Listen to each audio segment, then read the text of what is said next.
यार इतनी तेज बारिश हो रही है और ये गिरती बूंदों को मैं ध्यान से देख रहा हूँ तो ऐसा लग रहा है जैसे ये मुझसे कुछ कहना चाहती हैं और कुछ याद दिलाना चाहती हैं। रोहन अपने घर की बालकनी में खड़ा एकदम गुमसुम कहीं ख्यालों में खोया हुआ था। रिमझिम बरसती हुई बारिश को ध्यान से देख रहा था। तभी पीछे से उसकी होने वाली पत्नी मधु आती है और उसे पीछे से गले लगाते हुए कहती है, आज मौसम कितना रोमांटिक हो रहा है। बस कुछ दिन और, उसके बाद हम दोनों हमेशा हमेशा के लिए एक हो जाएंगे। मैं हम दोनों की ड्रीम वेडिंग रखूंगी। कितने स्ट्रगल के बाद हम दोनों साथ हुए हैं। रोहन पीछे मुड़ता है और मधु का हाथ पकड़ते हुए कहता है, तुमने बिल्कुल सही कहा। इन्हीं गर्मियों की बारिश में हम मिले और मुझे एक नया जीवन मिला। इसी खुशी में तुम मेरे लिए बारिश वाले चटपटे कढ़ी चावल बना दो, जिन्हें बारिश में खाकर बहुत अच्छा लगता है। ये बात सुनकर मधु के होश उड़ जाते हैं। तब मधु घबराते हुए कहती है, आखिर अचानक से आपका कढ़ी चावल खाने का मन क्यों किया? बारिश हो रही है, हम कुछ और खाते हैं ना, जैसे कि पकौड़े और भी बहुत कुछ हम खा सकते हैं, या हम बाहर से ऑर्डर कर लेते हैं। नहीं, बारिश में मुझे चटपटी कढ़ी चावल खाना ही पसंद है, वो भी सिर्फ तुम्हारे हाथ के। तुम तो ये बात अच्छे से जानती हो ना कि इसी की वजह से हम दोनों का प्यार सामने आया। अब मना मत करना प्लीज, जल्दी से मेरे लिए कढ़ी चावल बना दो। मधु रसोई में जाती है और वो बहुत ज्यादा परेशान हो गई थी। समझ नहीं आ रहा है कि क्या करूं, बस सब ठीक से हो जाए। मेरे पास रेसिपी भी है। मधु कढ़ी चावल बनाती है और रोहन के लिए लेकर आती है। रोहन जैसी बारिश में बैठकर कढ़ी चावल खाता है, ये चटपटे कढ़ी चावल नहीं है। इतना कहते ही मधु के चेहरे का रंग उड़ जाता है। आखिर यहाँ सब क्या चल रहा था? रोहन को किस बात का शक हो रहा था और वो क्या जानना चाह रहा था? मधु रोहन से क्या छुपा रही थी? किस तरह कढ़ी चावल की वजह से उन दोनों को एक दूसरे का प्यार मिला? सब जानने के लिए चलिए थोड़ा पीछे चलते हैं और शुरू करते हैं कहानी को शुरुआत से। आओ आओ, बढ़िया बढ़िया चटपटे कढ़ी चावल खाओ। एक नहीं 10 तरह की चटपटी कढ़ी का मजा लो। रिमझिम बारिश हो रही थी और पायल के ठेले के पास ग्राहकों की भीड़ लगी थी। सभी को बारिश में पायल के हाथ के चटपटे कढ़ी चावल बहुत अच्छे लगते थे। अरे भाई, आज तो कढ़ी चावल बहुत ही चटपटी बनी है और साथ में मेरे फेवरेट पालक के पकौड़े हैं। इसमें मजा आ गया भाई। हाँ, ये कढ़ी भी बहुत लाजवाब है, लेकिन सच कहूँ तो मुझे आपके हाथ के आलू प्याज वाली चटपटी कढ़ी बहुत स्वादिष्ट लगती है। जी, मैं कल आलू और प्याज वाली कढ़ी भी लेकर आऊंगी और साथ में बेसन के पकौड़े वाली कढ़ी भी लेकर आऊंगी। अरे, बेसन वाली कढ़ी तो मेरी बहुत पसंदीदा है। उसे जरा बहुत ज्यादा चटपटा बनाना, तभी ज्यादा मजा आएगा। इस तरह सभी ग्राहक बारिश में पायल के हाथ की बनी चटपटी कढ़ी और चावल को एंजॉय कर रहे थे। तभी पायल के पास उसके भाई का कॉल आता है और वो कान और कंधे के बीच में फोन को लगाकर ग्राहकों को खाना देते हुए फोन पर बात करती है। रजत, मुझे बार बार फोन करके परेशान मत करो। अभी बहुत ग्राहक है मेरे पास, मैं तुमसे बाद में बात करूंगी। अरे दीदी, ऐसी खबर लाया हूँ कि बाद में नहीं, आप अभी सुनना पसंद करोगी। शब्दों के खेल में उलझाने की जरूरत नहीं है, जल्दी बता आखिर बात क्या है। कोई चिंता वाली बात तो नहीं? हाँ, मैं इतना खुश होकर बोल रहा हूँ और तब भी आपको लग रहा है कि कोई चिंता वाली बात होगी। अरे दीदी, आपका सिलेक्शन हो गया। मैंने आपकी मेल देखी थी। पिछले हफ्ते आपने जहाँ इंटरव्यू दिया था वहाँ से आपका अपॉइंटमेंट लेटर आया है। ये खबर सुनकर पायल इतनी ज्यादा खुश हो जाती है कि वो जोर से चिल्लाते हुए कहती है, अरे क्या सच में? ये तो बहुत अच्छी बात है, मजा आ गया। सब पायल को देखकर हैरान हो जाते हैं और आज पायल जल्दी से अपना ठेला बंद करके घर जाने के लिए निकलती है। अरे बेटा, कहाँ जा रही हो? मुझे भी जरा चटपटे कढ़ी चावल खिलाती जाओ। पायल जल्दी से उस आदमी को कढ़ी चावल डालकर देती है और वहाँ से जाने लगती है। अरे बेटा, पैसा तो लेती जाओ। ठेले को चलाते हुए पीछे मुड़कर कहती है, कोई बात नहीं काका, आज मेरी तरफ से आपको पार्टी। इतना कहकर पायल वहाँ से चली जाती है और वो आदमी बड़ा खुश होकर कढ़ी चावल खाता है। भाई, इतने चटपटे कढ़ी चावल खाने को मिल गए बारिश में और ऊपर से फ्री में, मजा आ गया। पायल खुश होकर घर आती है और उसके घर वाले उसे बधाई देते हैं और सब बहुत खुश होते हैं। मेरी प्यारी बच्ची, मुझे बहुत खुशी हो रही है। आखिर तुमने कर दिखाया।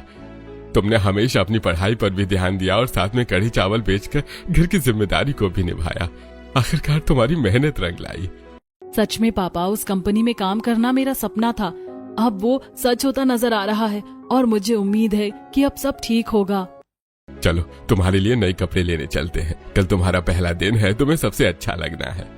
पायल महेंद्र के साथ शॉपिंग करने जाती है और वहाँ पर अपनी पसंद के कपड़े खरीदती है। उसने फॉर्मल कपड़े पहने थे। पापा, कैसी लग रही हूँ? बहुत अच्छी लग रही हो, एकदम मैडम। उसके बाद दोनों शॉपिंग करके घर वापस आ जाते हैं और अगले दिन सुबह का सूरज जब उगता है तो पायल के चेहरे पर बहुत बड़ी मुस्कान लेकर आता है। लेकिन वो नहीं जानती थी कि अभी उसकी जिंदगी में बहुत कुछ होना था। पायल सुबह जल्दी तैयार होती है और सबके लिए ब्रेकफास्ट बना देती है। अरे वाह दीदी, आपने तो बहुत ही स्वादिष्ट आलू के पराठे बनाए हैं, कितनी अच्छी खुशबू आ रही है। हाँ मैंने बना दिया है, आप दोनों समय पर खाना खा लेना। ठीक है दीदी, लेकिन आप भी तो हमारे साथ ब्रेकफास्ट कर लीजिए। नहीं, अभी मेरा खाना खाने का बिल्कुल मन नहीं कर रहा। नहीं बेटा, इस तरह खाली पेट नहीं जाना चाहिए। पापा, अभी मेरा मन नहीं है, बाद में खा लूंगी। मैं आज पहले दिन लेट नहीं होना चाहती। महेंद्र के कहने पर भी जब पायल नहीं मानती तो ठीक है बेटा, आज तुम्हारा पहला दिन है, इसलिए मैं कुछ नहीं कहूंगा। आज तुम अपने हिसाब से करो जैसा तुम्हें करना है। अब पायल खुशी खुशी अपना बैग लेकर ऑफिस जा रही थी। पहला दिन ऑफिस में था और वहां जाकर वो बड़े अच्छे से काम कर रही थी।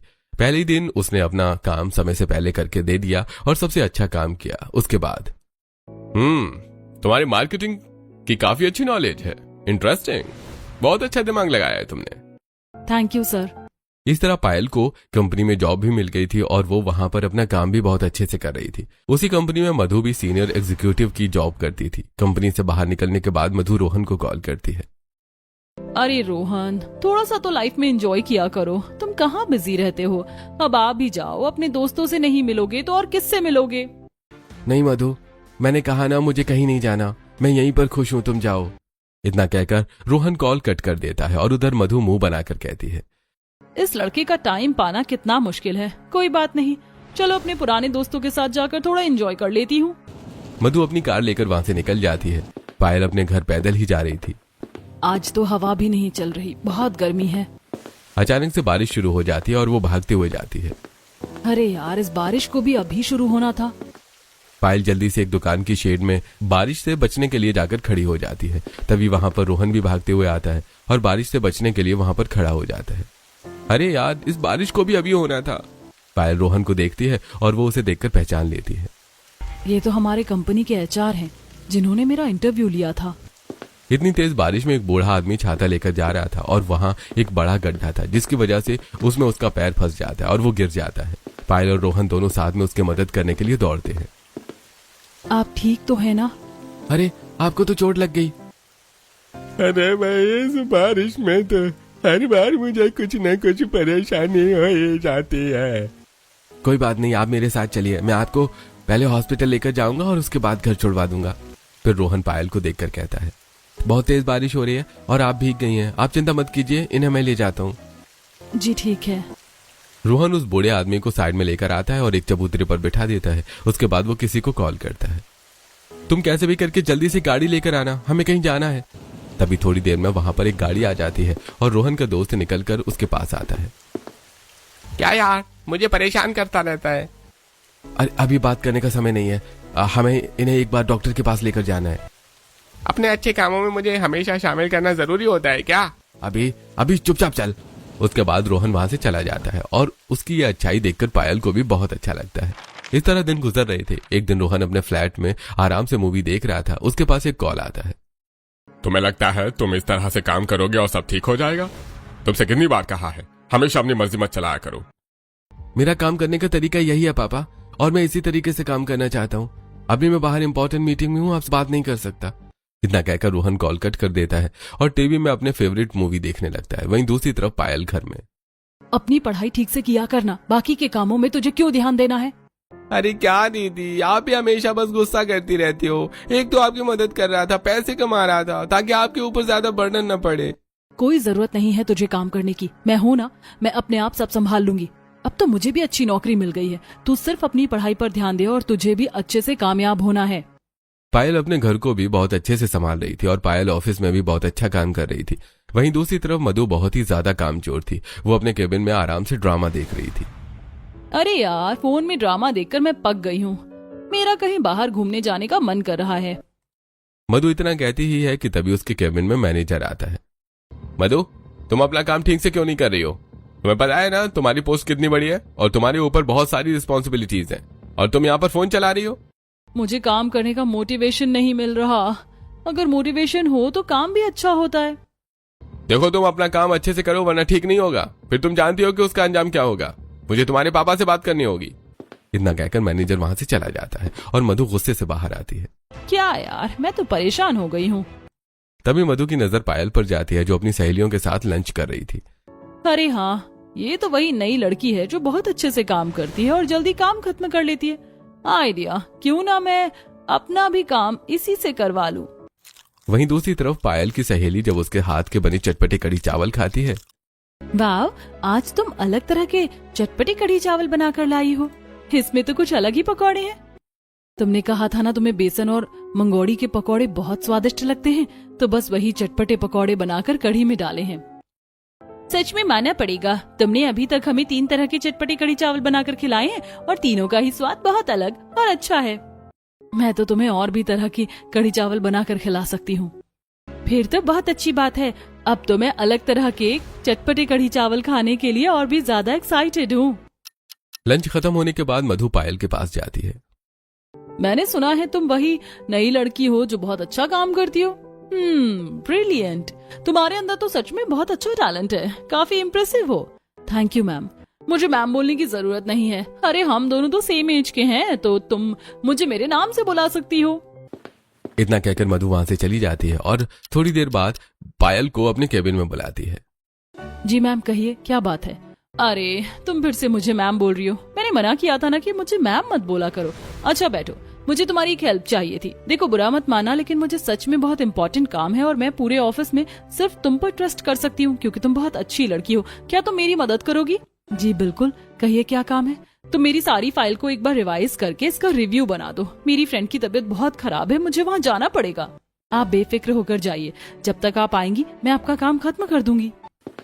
इतना कहकर मधु वहां से चली जाती है और बाहर जाकर खुश होते हुए कहती है, ये अब जाकर मजे करूंगी। खुश होते हुए मधु गाड़ी में बैठती है और तेज स्पीड में वहां से चली जाती है। उसके बाद अपने दोस्तों के साथ एंजॉय करती है। यूं ही मधु और पायल की दोस्ती हो जाती है और मधु मीठी छुरी बनकर पायल का इस्तेमाल कर रही थी। एक दिन मधु रोहन के साथ बाहर पार्टी में जाती है।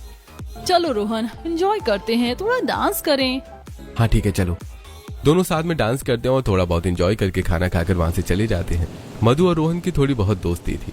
पार्टी खत्म होने के बाद रोहन रात को मधु को उसके घर छोड़ने जाता है। गाड़ी से उतरते हुए मधु कहती है, बाहर बहुत तेज बारिश हो रही थी। रोहन, क्या हम कुछ दिन के लिए कहीं बाहर ट्रिप पर चलें? अभी तुम अंदर जाओ, बहुत तेज बारिश हो रही है, भीग जाओगी। रही बात ट्रिप की, तो तुम्हें पता है कि मैं कहीं जाना पसंद नहीं करता। इतना कहकर रोहन वहां से चला जाता है। वहीं दूसरी तरफ आज घर पर पायल ने सबके लिए चटपटे पकौड़े वाली कढ़ी बनाई थी। दीदी, सच में बारिश में आपके हाथ की चटपटी कढ़ी चावल खाकर तो बहुत मजा आता है। ये तो सच में बहुत स्वादिष्ट है। हाँ बेटा, तुम एकदम अपनी माँ की तरह चटपटे कढ़ी चावल बनाती हो। मैंने सीखा भी तो माँ से ही है पापा। उन्हीं के हाथ के चटपटे कढ़ी चावल मुझे बहुत अच्छे लगते थे। उनके स्वाद को तो मैं कभी नहीं भूल सकती। इस तरह सब साथ बैठकर खाना खाते हुए बात कर रहे थे। रोहन और मधु की तो दोस्ती पहले से थी और फिर मधु ने काम के लालच में पायल से दोस्ती की, जिसकी वजह से अब मधु, रोहन और पायल तीनों की दोस्ती हो गई थी। एक दिन तीनों ऑफिस में साथ बैठकर केबिन में काम कर रहे थे। पायल देखती है कि रोहन बहुत मेहनती था और उसका नेचर भी बहुत अच्छा था। एक दिन एक लड़की से ऑफिस में बहुत बड़ी गड़बड़ हो गई। तुम्हें अपना काम ठीक से करना चाहिए था ना, तुम्हें पता है इसकी वजह से कितनी गड़बड़ हो जाती। कोई बात नहीं, अभी ये नई है और इन्हें ठीक से काम के बारे में बताया नहीं गया था, इसलिए गुस्सा करने की वजह हम प्रॉब्लम को ठीक करने पर ज्यादा फोकस करें तो ज्यादा बेहतर होगा। अभी आप जाओ और जैसा काम होगा हम आपको थोड़ी देर में बता देंगे। लेकिन आगे से आपको ध्यान रखना है, कुछ भी करेंगी तो हमसे पहले पूछना है, ओके? ठीक है sir, thank you so much. मैं आगे से ध्यान रखूंगी और I am really very sorry. इतना कहकर रितु वहां से चली जाती है। मैनेजर भी मुंह बनाकर चला जाता है। पायल वहां पर कुछ काम की वजह से बैठी हुई थी, उसने ये सब देखा। सच में ये बहुत अलग है, कितने अच्छे हैं। अच्छा पायल, तो इस प्रोजेक्ट की जिम्मेदारी मैं तुम्हें सौंपता हूँ। तुम बहुत अच्छा काम करती हो, मुझे यकीन है कि तुम इस प्रॉब्लम को भी ठीक कर दोगी। जी सर, बिल्कुल। तुम हर बार मुझे सर क्यों बोलती हो? अब तो हम अच्छे दोस्त हैं ना। Oh sorry. सारा काम खत्म होते होते आज पायल को काम करते हुए काफी देर हो गई थी और जब वो घर जाने लगी तो बहुत तेज मूसलाधार बारिश हो रही थी। रोहन ने उसे देख लिया था और उसके सामने गाड़ी लाकर रोकता है। चलो तो मैं घर पर ड्रॉप कर देता हूँ। पायल गाड़ी में बैठ जाती है और दोनों बातें करते हुए जाते हैं। तब रास्ते में एक पकौड़े वाला ठेला नजर आता है तो रोहन कहता है, अरे अक्सर लोग तेज बारिश में चाय पकौड़े खाते हैं, क्या तुम्हें भी खाने हैं? नहीं, मुझे बारिश में पकौड़े नहीं बल्कि चटपटी कढ़ी चावल अच्छे लगते हैं। ये बात सुनकर रोहन को काफी हैरानी होती है क्योंकि अक्सर लोग तो बारिश में सिर्फ पकौड़े खाते हैं या समोसे, पर कढ़ी चावल कौन खाता है बारिश में? इसकी एक बहुत बड़ी वजह है और बहुत अच्छी याद भी है। इसी वजह से मैं हमेशा बारिश में घर पर चटपटे कढ़ी चावल बनाती हूँ और हमारा पूरा परिवार बारिश में चटपटे कढ़ी चावल ही खाता है। पायल ज्यादा कुछ नहीं बताना चाह रही थी, इसलिए रोहन ने भी कुछ नहीं पूछा, लेकिन रोहन को सब जानने की उत्सुकता हो रही थी। रोहन पायल को उसके घर के आगे छोड़ता है और वहां से चला जाता है। बहुत तेज बारिश होने की वजह से पायल भी घर के अंदर जाकर कढ़ी चावल बनाती है और पूरा परिवार खुश होकर बारिश में चटपटे कढ़ी चावल खाता है। अगले दिन पायल ऑफिस जाती है तो सब बड़े परेशान थे। क्या हुआ? रोहन सर का एक्सीडेंट हो गया है। बहुत खतरनाक डैमेज हुआ है और काफी हैवी बारिश थी जिसकी वजह से वो कोमा में चले गए। यह बात सुनकर पायल को बहुत बड़ा झटका लगता है और क्या कहा? पायल जल्दी से मधु की केबिन में जाती है, जहां पर मधु भी हड़बड़ाहट में अपना पर्स पैक कर रही थी। तुमने सुना? क्या हुआ? कैसे हुआ? हाँ जल्दी चलो, मुझे भी अभी ज्यादा कुछ नहीं पता कैसे हुआ है। हॉस्पिटल में जाकर देखना होगा। उसके बाद दोनों हॉस्पिटल पहुंचते हैं और रोहन आईसीयू में था, इसलिए उसे किसी को मिलने नहीं दिया जाता। तब वो डॉक्टर से बात करते हैं। देखिए, इनकी हालत थोड़ी खराब है और एक्सीडेंट काफी भयंकर हुआ था, इसलिए उनकी आईज में इफेक्ट पड़ा है और इनके ईयर ड्रम में भी चोट आई है। उन्हें रिकवरी में काफी समय लग सकता है। ये सुनकर पायल और मधु बहुत उदास हो जाते हैं और पायल की आंखों में आंसू आ जाते हैं। ये सब क्या हो गया? ऐसा नहीं होना चाहिए था। शुरू के कुछ दिनों में तो रोहन कोमा में था और सुबह शाम पायल हर रोज उससे मिलने जाती थी। रोहन वेंटिलेटर पर लेटा हुआ था और बेहोशी की हालत में था, लेकिन पायल अक्सर उसे अपनी पसंदीदा नोवेल की कहानी सुनाती थी। आखिर में लड़की के सामने सब सच आ जाता है और वह लड़के से नाराज होकर वहाँ से चली जाती है। आज के लिए इतना बहुत है। अब अगले एपिसोड में पता चलेगा कि लड़का लड़की एक दूसरे से मिलेंगे या नहीं। इस समय पायल रोहन का बहुत ध्यान रखती है और कुछ दिन बाद रोहन को होश आ जाता है, लेकिन उसकी आंखों और कानों पर अभी भी पट्टी थी और रोहन सब सुन तो पा रहा था, लेकिन उसे वॉइस क्लियर नहीं समझ आती थी क्योंकि उसका ईयर ड्रम डैमेज हो गया था। एक दिन पायल उसके लिए तेज बारिश में चटपटे कढ़ी चावल बनाकर लेकर आती है। वो अपने हाथों से रोहन को खिला रही थी। कैसा है? लेकिन रोहन कुछ बोलता नहीं। वो बहुत बड़े सदमे में चला गया था और यहाँ तक कि उसके माता पिता भी उसका इतना ध्यान नहीं रखते थे, बस एक बार आकर उसे देख लेते थे। इन सब चीजों की वजह से रोहन काफी ज्यादा उदास था। नर्स वहां आती है। आप इनका इतने अच्छे से ध्यान रख रही हैं और इतनी केयर कर रही हैं, इसी की वजह से ये जल्दी ठीक हो रहे हैं। बस आप इन्हें थोड़ा और मोटिवेट कीजिए ताकि जल्दी रिकवरी हो सके और ये खुद से भी कुछ कोशिश कर सके। इतना कहकर नर्स वहां से चली जाती है। देखो रोहन, तुम्हें ऐसे हार नहीं माननी चाहिए। अभी मैं घर जाती हूँ और कुछ दिन आ नहीं पाऊंगी, मैं सिर्फ कल आऊंगी। पायल बाहर आती है और छाता लेकर घर वापस आने लगती है। घर आने के बाद कल शाम को हमें टाइम से निकलना ही होगा, वरना हमें देर हो जाएगी। आप चिंता मत कीजिए पापा, मैं समय पर आ जाऊंगी। अगले दिन पायल रोहन के लिए आलू के पराठे बनाकर लेकर जाती है और साथ में उसके लिए कुछ फ्लावर्स और एक लेटर लेकर जाती है और उसे वहां पर रख देती है। वो वहां जाकर पायल को पता चलता है कि कुछ दिनों में रोहन पूरी तरीके से ठीक हो जाएगा। कल इनकी आंखों और कानों का भी ऑपरेशन हो जाएगा, फिर सब ठीक हो जाएगा। अरे वाह, ये तो बहुत अच्छी बात है। नर्स के जाने के बाद पायल रोहन को खाना खिलाती है और वहां पर लेटर रखकर। मैं चाहती हूँ कल जब तुम अपनी आंखों से देखो तो इस लेटर को तुम खुद पढ़ो और हार मत मानना। बाकी की कहानी मैं आने के बाद सुनाऊंगी। इतना कहकर पायल वहां से चली जाती है। पता नहीं मुझे ठीक होना भी चाहिए या नहीं। अगले दिन रोहन का ऑपरेशन हो जाता है और जब वो ऑपरेशन रूम में था उससे पहले मधु उससे मिलने आई थी। वहां पर रखा लेटर जब पढ़ती है तो उसका खून उबलने लगता है। मेरे पीठ पीछे ये सब चल रहा है।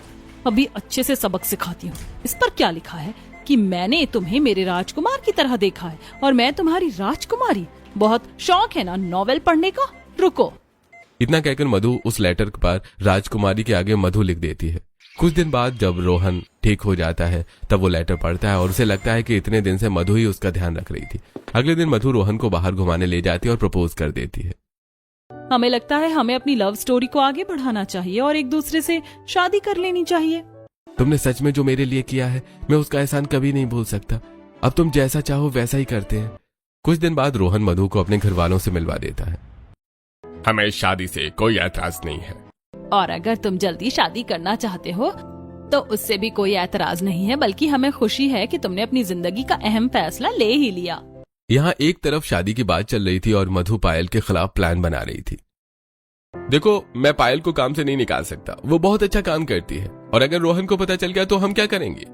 रोहन को कुछ पता नहीं चलेगा। अगर तुमने मेरी बात नहीं मानी तो मैं भी तुम्हारे खिलाफ बहुत कुछ कर सकती हूँ। और याद रहे कि किसी दूसरी कंपनी में भी उसकी हायरिंग नहीं होनी चाहिए। इस तरह मधु पायल का फ्यूचर खराब करने के बारे में सोचती है। वो नहीं चाहती थी कि किसी भी तरह पायल रोहन से मिले, यहाँ तक कि पायल अपने घर पर कुछ और ही सोच रही थी। आज मैं रोहन से मिलने जाऊंगी और जब वो मुझे देखेगा तो पता नहीं क्या कहेगा।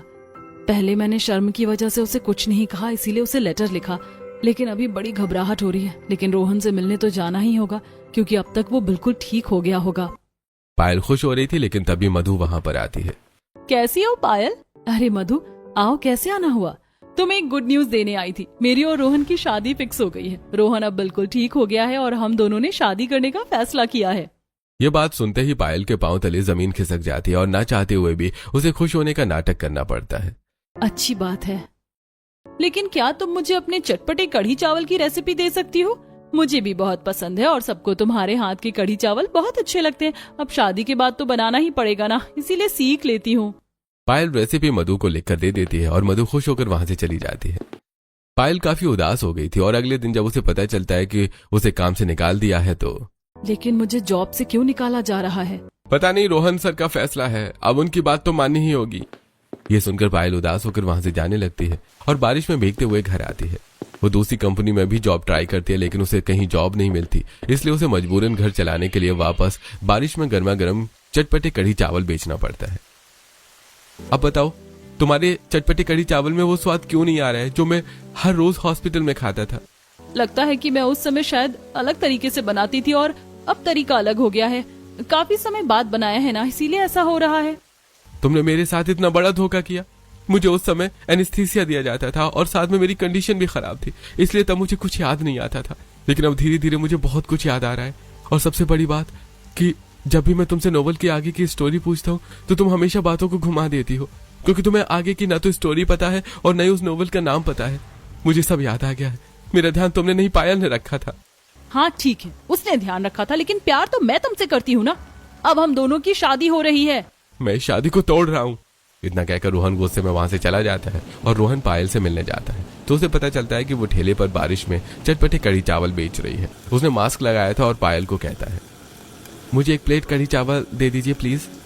पायल रोहन को चटपटे कढ़ी चावल खाने के लिए देती है और जब रोहन मास्क हटाकर चटपटे कढ़ी चावल खाने लगता है तो ये देखकर पायल हैरान हो जाती है। रोहन? हाँ मैं हूँ। अस्पताल में जो तो तुमने मुझे चटपटे कढ़ी चावल बहुत खिलाए, लेकिन उसके बाद क्यों नहीं आई? ये बात सुनकर दोनों बहुत हैरान थे और उसके बाद पायल अपना ठेला बंद कर देती है और दोनों गाड़ी में बैठकर बात करते हैं। सारी मिसअंडरस्टैंडिंग क्लियर करने के बाद रोहन कहता है, मैं भी तुम्हें पसंद करता हूँ और तुम्ही से शादी करना चाहता हूँ। तुमने मेरा ऐसे समय में साथ दिया है जहाँ मेरे माता पिता भी मुझे बस देखने ही आते थे। उसके बाद रोहन पायल को लेकर अपने घर जाता है और उन्हें सारी बात बता देता है। तुमने सोच भी कैसे लिया कि हम ये सब मान लेंगे? अगर तुम्हें ये लड़की अपनानी है तो हम तुम्हें भी इस घर से बेदखल कर देंगे। कोई बात नहीं, लेकिन मैं अपनी होने वाली पत्नी को लेकर यहाँ से जा रहा हूँ। रोहन पायल को लेकर वहां से चला जाता है और पायल के पिता और भाई के सामने मंदिर में शादी कर लेता है। फिलहाल दोनों पायल के घर में ही रह रहे थे और रोहन अब पायल के साथ बारिश में चटपटे कढ़ी चावल बेचने जाया करता था। आपको परेशानी होगी, रहने दीजिए, मैं खुद कर लूंगी। तुम तो जानती हो, अभी ताजा ताजा मेरी आंखों का ऑपरेशन हुआ है। अभी मैं लैपटॉप और फोन का कोई काम नहीं कर सकता। अब अगले 6 महीने तक मैं खाली तो नहीं बैठूंगा। इससे अच्छा है कि तुम्हारी मदद कर दूं। रोहन पायल की बारिश में चटपटे कढ़ी चावल बेचने में मदद करता है और दोनों मिलकर चटपटे कढ़ी चावल बेचते हैं। रोहन के पास कुछ सेविंग्स थी जिनकी मदद से उन्होंने एक दुकान को किराए पर ले लिया और वहां पर उन्होंने अपने चटपटे कढ़ी चावल बेचना शुरू किया। रमेश उसकी दुकान पर आता है। तुमने इतनी गरीबी में रहने के लिए हमें ठुकराया, अभी भी मौका है, घर वापस चलो। मैं आपके साथ कभी वापस नहीं जाने वाला। बचपन से आज तक मैं घुट घुट कर जिया हूँ। आपके कहने पर पियानो क्लासेस ज्वाइन की, मार्केटिंग की, जो कि मुझे बिल्कुल भी पसंद नहीं थी। अपनी मर्जी से मैं अब कभी कुछ नहीं कर सका, लेकिन अब मैं अपनी मर्जी से रहना चाहता हूँ। पायल ने मेरा हॉस्पिटल में इतना ध्यान रखा, जबकि आप लोग बस देखकर चले जाते थे। मुझे प्यार चाहिए था जो आपसे कभी नहीं मिला। अब मैं अपने दम पर कुछ करना चाहता हूँ। रोहन रमेश को बहुत कुछ सुनाता है और रमेश घर आकर अपनी पुरानी एल्बम देख रहा था। तब शांति उसके पास आकर बैठ जाती है। क्या हुआ जी? कुछ नहीं, आज रोहन की कही हुई बातों को याद करके पुराने दिन याद कर रहा था। कैसे हम दोनों ने भी अपने घर वालों के खिलाफ जाकर लव मैरिज की थी और उसके बाद हम दोनों ने बिजनेस को एकदम शुरू से शुरू किया था। हम दोनों ने इतना बड़ा बिजनेस तो खड़ा कर दिया, लेकिन अपने बच्चों की खुशी को नहीं देखा। आपने सही कहा, हमें रोहन को भी खुद कुछ करने देना चाहिए। अगर उसकी खुशी उस लड़की के साथ है तो हमें कोई परेशानी नहीं है। उसके बाद शांति और रमेश अब रोहन की लाइफ में इंटरफियर नहीं करते और वहीं दूसरी तरफ पायल और रोहन बारिश में अपनी दुकान में चटपटी कढ़ी चावल बनाकर बेचते हैं। जल्दी से टेबल नंबर 2 पर आप पालक वाली चटपटी कढ़ी लेकर जाइए। 3 प्लेट कढ़ी चावल का ऑर्डर आया है। रोहन सभी ग्राहकों को ऑर्डर देता है और पूरा दिन काम खत्म करने के बाद दोनों रात को छाता लेकर पैदल घर जा रहे थे। घर छोटा था लेकिन सुकून था। पायल सबके लिए कढ़ी चावल परोसती है और पूरा परिवार बड़ी खुशी के साथ बैठकर खाना खाता है। सच कहूं तो यहाँ जमीन पर बैठकर इस खाने में जो स्वाद है वो आज तक कभी नहीं आया। इसमें बहुत प्यार है। ये सब कुछ हमारी मम्मी की वजह से है। वो हमेशा हमें बारिश में चटपटी कढ़ी चावल बनाकर खिलाती थी। क्योंकि उस समय हमारे घर के हालात ठीक नहीं थे और कई बार पकौड़े बनाने के लिए पैसे नहीं होते थे, तो मम्मी पतली सी कढ़ी बनाकर उसमें थोड़ा सा आलू डालकर उसे एकदम चटपटा बनाकर हमें खिलाती थी। इसीलिए हम अक्सर बारिश में चटपटी कढ़ी चावल बनाकर खा लेते हैं। इस तरह रात को सब खाना खाकर सो जाते हैं और अगले दिन जब दुकान पर रोहन और पायल चटपटी कढ़ी चावल बनाकर बेच रहे थे तब वहां पर शांति और रमेश आ जाते हैं। जब रोहन ग्राहकों को खाना दे रहा था तो उन्हें देखकर उसे गुस्सा आ जाता है। मैंने कहा ना, आप मेरी जिंदगी में दखलंदाजी मत कीजिए। मुझे आप लोगों के साथ नहीं जाना। चिंता मत करो बेटा, इस बार हम तुम्हें डिमोटिवेट करने या अपने साथ ले जाने नहीं आए हैं। हम तो अपनी बहू के हाथ के चटपटी कढ़ी चावल खाने आए हैं। ये बात सुनकर रोहन हैरान हो जाता है और जब वो पीछे पायल आती है तो वो शांति और रमेश के पैर छूकर उन्हें प्रणाम करती है। जीती रहो बेटा, सदा सुहागन रहो। उसके बाद पायल अपने हाथों के चटपटे कढ़ी चावल बनाकर शांति और रमेश को परोसती है। जब दोनों पायल के हाथ के बने चटपटे कढ़ी चावल खाते हैं तो ये तो बहुत ही ज्यादा स्वादिष्ट है। सच में रोहन ने जितनी तारीफ की थी ये उससे भी ज्यादा स्वादिष्ट है। आप कहना क्या चाहती हो? मम्मी की मैंने कम तारीफ की थी? अरे हाँ बेटा, बिल्कुल कम ही तारीफ की। जिस तरह तुम हमें बताते थे कि अस्पताल में तुमने इतनी स्वादिष्ट कढ़ी चावल खाई तो हमें लगा कि स्वादिष्ट पर इतने स्वादिष्ट है, हमें नहीं पता था। अगर पता होता तो पहले ही खाने आ जाते। इस बात पर सब हंसते हैं और यहाँ पर बेटा काम तो अच्छा चल रहा है ना? अगर किसी मदद की जरूरत हो तो मुझे बता देना। नहीं पापा, अब मैं सब कुछ अपने हिसाब से और अपने दम पर करना चाहता हूँ और फिलहाल यही सादगी वाली जिंदगी जीना चाहता हूँ। ठीक है बेटा, मुझे तुम पर गर्व है और बहुत खुशी है कि तुम सब अच्छे से कर रहे हो और जिम्मेदारी से निभा रहे हो। ठीक है, लेकिन बहू को कभी घर पर डिनर के लिए लाना और अपने बड़े भैया और भाभी से तो मिलना ही। इस तरह सब ठीक हो जाता है और रोहन और पायल दोनों मिलकर अपने चटपटे कढ़ी चावल की दुकान चला रहे थे। एक दिन वो सब डिनर करने जाते हैं और पूरा परिवार एक साथ मिलकर डिनर करता है। चलो भाई, फाइनली हमें रोहन की भी शक्ल देखने को मिली। हमेशा अलग और अकेला ही रहता था बस। हाँ, देवर जी को उनका प्यार मिल गया और साथ में इतने स्वादिष्ट चटपटे कढ़ी चावल खाने को मिल रहे हैं, तो अब तो सब अपने हिसाब से करेंगे ही। इस तरह सब बातें करते हैं और साथ में डिनर करते हैं। पूरा परिवार एक हो जाता है और अब रोहन को भी घर वालों का सपोर्ट मिल गया था, लेकिन रोहन ने पायल के साथ एक अलग जिंदगी को चुना और उसके साथ चटपटे कढ़ी चावल बनाकर बेचना ही जारी रखा।